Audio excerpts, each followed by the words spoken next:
What did I read last week? Do-do-do. What did Comics Kid 2099 read last week? Last week I didn't read as much as I wanted to because I was sick for a few days. In fact, I'm still kind of recovering from that. So I only finished reading 3 books.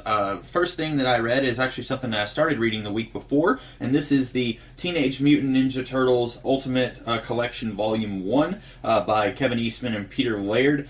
This is the first 7 issues of the original Teenage Mutant Ninja Turtles series, as well as the Raphael one-issue micro series, which, by the way, that's hilarious that they did a one-shot issue and they call it a micro series, kind of poking fun at the mini-series that was really popular at this time. And I knew very little about the Ninja Turtles going into this book. I remember watching the cartoon when I was a little kid, but I remember almost nothing about it. I have seen the first 3 movies, and I remember very little about those. I remember a little bit more about the first movie, mostly because a lot of the content of the first movie comes right out of the material in this book.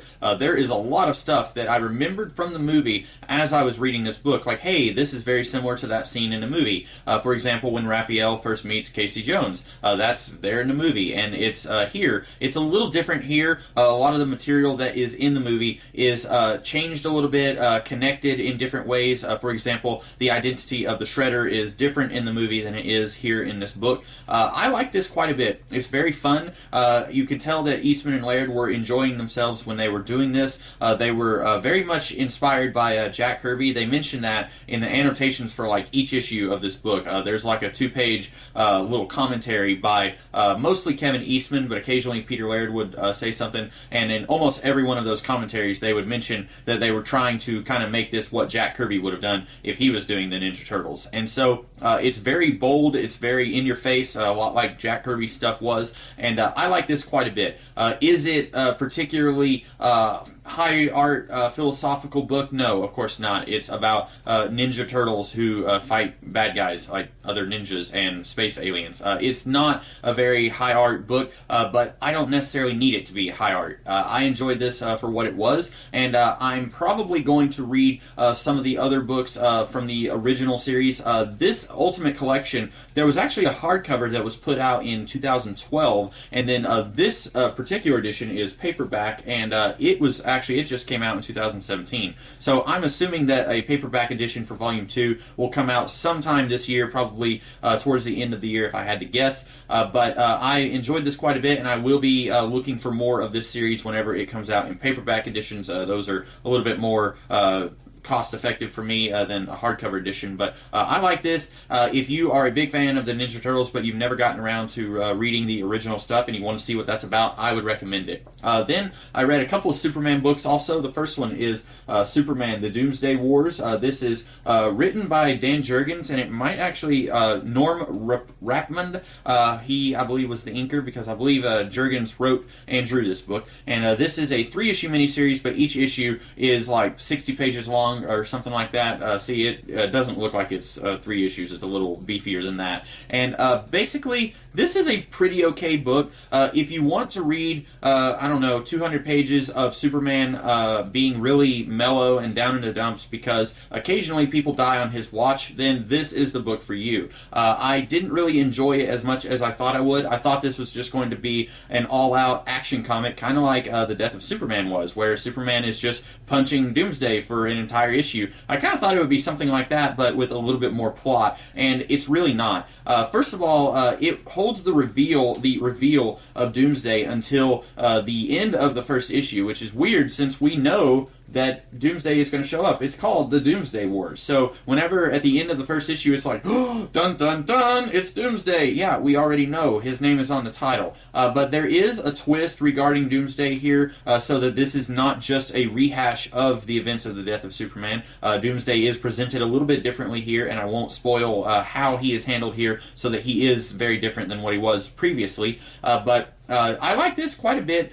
This does show that Superman, despite all of his power, he is not a god, he is not infallible. Occasionally, he is going to fail. The problem is, I do not want to spend an entire graphic novel seeing Superman whine and cry about how one time Cat Grant's son died, and then Pete Ross and Lana Lang, their son is on the verge of death, and all this stuff. It gets old after a while. I get that people want to kind of capture that moment from the first movie where Clark tells his mom Despite all my power, I couldn't save him. I get that that was a really powerful moment in that movie, and people want to capture that in the comics, and they want to show that Superman, even though he is one of the most powerful characters in the DC universe, and a lot of people will say he's too powerful, he's overpowered, that's why they don't like him. So people will try to say, well, look, even though he has all these powers, he does have very human problems that he has to deal with. And this book is turning that up to 900. And so I like the plot stuff here, but I really didn't care for Superman constantly whining and crying and angsting about how people die on his watch. Yeah, it happens, Superman.